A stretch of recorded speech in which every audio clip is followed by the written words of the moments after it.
siang. Salam sejahtera bagi kita semua. Tabik pun, salam sehat.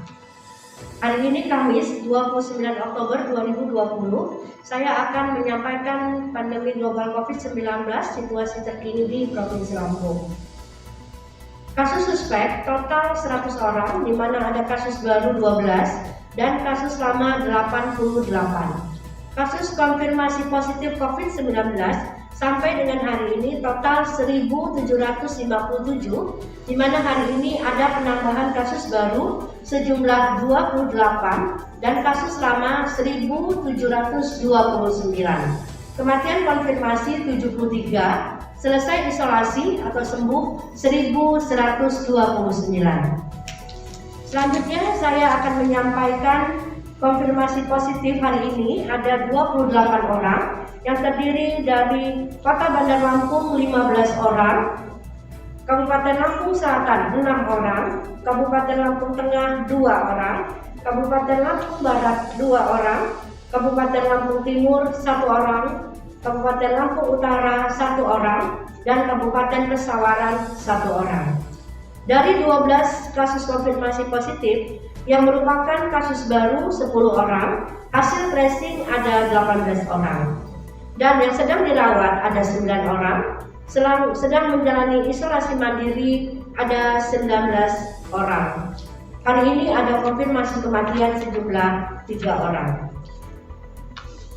Untuk isolasi yang selesai atau sembuh, hari ini ada penambahan 14 kasus atau orang yang terdiri dari Kabupaten Tulang Bawang Barat 4 orang, Kabupaten Lampung Selatan 3 orang, Kabupaten Lampung Tengah 2 orang, Kabupaten Pesawaran 2 orang, Kota Metro 1 orang, Kabupaten Lampung Timur 1 orang, Kabupaten Lampung Utara 1 orang.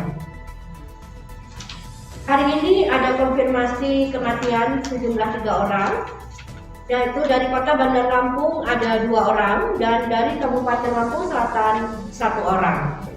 Pasien 1636, laki-laki 56 tahun dari Bandar Lampung dengan kronologi sebagai berikut. Tanggal 22 Oktober 2020, yang bersangkutan mengeluh batuk dan mual juga disertai diare. Tanggal 22 Oktober juga dibawa ke rumah sakit pemerintah di Kota Bandar Lampung dan langsung dilakukan pengambilan swab yang pertama. Terkonfirmasi positif COVID-19 dari hasil swab pertama tanggal 25 Oktober 2020.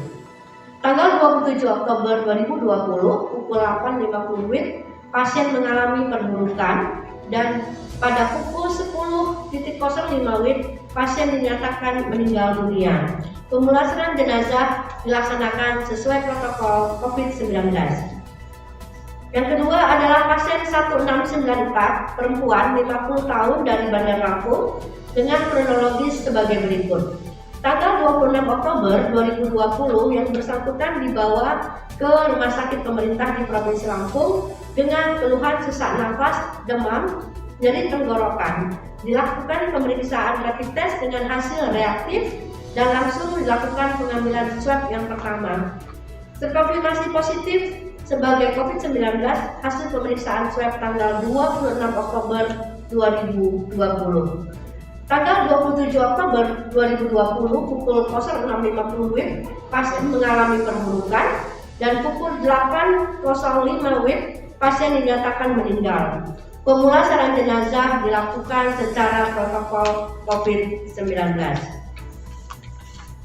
Selanjutnya yang ketiga adalah pasien nomor 1741, laki-laki 50 tahun dari Kabupaten Lampung Selatan. Kronologisnya sebagai berikut. Tanggal 16 Oktober 2020 mulai mengeluh demam dan tanggal 23 Oktober berobat ke rumah sakit swasta di Kota Bandar Lampung dengan gambaran hasil radiologi terdapat bronkopneumonia, kemudian dilakukan pemeriksaan rapid test, hasilnya adalah reaktif.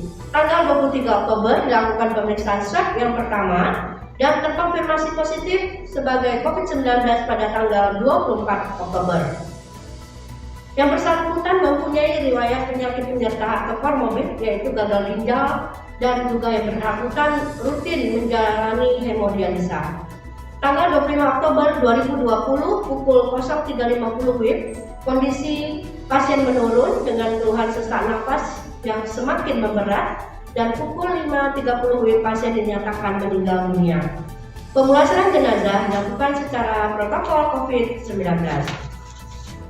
Jumlah pemeriksaan swab yang dilakukan di Provinsi Lampung total jumlahnya adalah 21.024 spesimen yang menghasilkan positif 2.946, dan khusus tanggal 24 Oktober 2020 total swab yang diperiksa berjumlah 263 spesimen yang menghasilkan positif baru sejumlah 28 kasus. Angka reproduksi efektif di Provinsi Lampung untuk hari ini tanggal 29 Oktober 2020 berada di bawah angka 1, yaitu 0,32. Walaupun berada di bawah angka 1, namun selama 2 minggu terakhir angka reproduksi efektif berfluktuasi antara 0,32 sampai dengan 1,50. Belum stabil berada di bawah angka 1, dalam arti pandemi belum sepenuhnya dapat kita kendalikan. Selanjutnya saya juga akan memberikan informasi tentang jumlah tempat tidur dari 36 rumah sakit rujukan yang ada di Provinsi Lampung. Ketersediaan tempat tidur total ada 476 yang sedang dipergunakan untuk pasien COVID total 225, dan saat ini sisa tempat tidur yang belum terpakai ada 251 tempat tidur.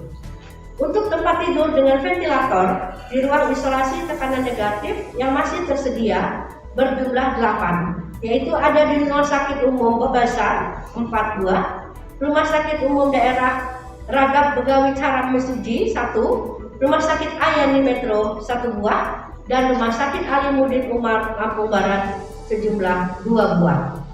Selanjutnya tempat tidur dengan ventilator di ruang isolasi biasa yang masih tersedia total ada 15, yaitu di Rumah Sakit Abdul Muluk ada 10 tempat tidur, Rumah Sakit Umum Daerah Muhammad Tauhid Pluit ada 2, Rumah Sakit Umum Daerah Pring Sewu ada 2, dan Rumah Sakit Umum Daerah Pesawaran 1 tempat tidur.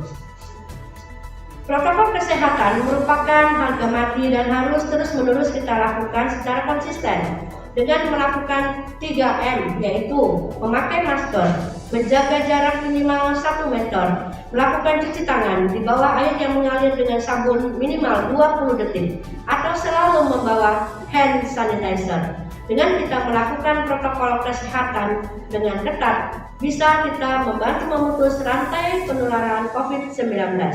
Pandemi global COVID-19 ini secara bersama-sama kita bisa melalui, yaitu antara masyarakat dan juga pemerintah. Masyarakat diharapkan mematuhi 3M, yaitu protokol kesehatan, dan pemerintah juga dengan kebijakan-kebijakan dan dengan regulasi dan juga dengan menyiapkan sarana prasarana, tentu secara bersama-sama bisa kita lalui pandemi global COVID-19.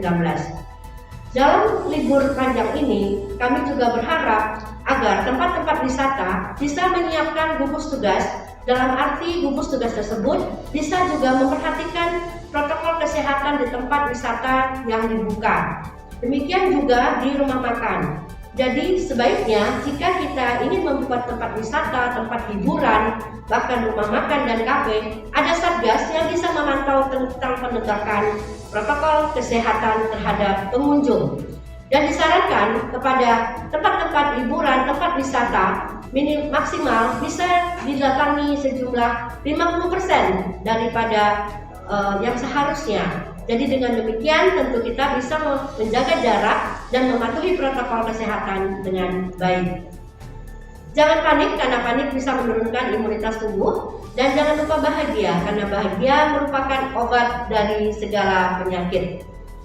Salam sehat, salam tangguh, salam kemanusiaan. Wabillahi taufiq wa hidayah. Wassalamualaikum warahmatullahi wabarakatuh.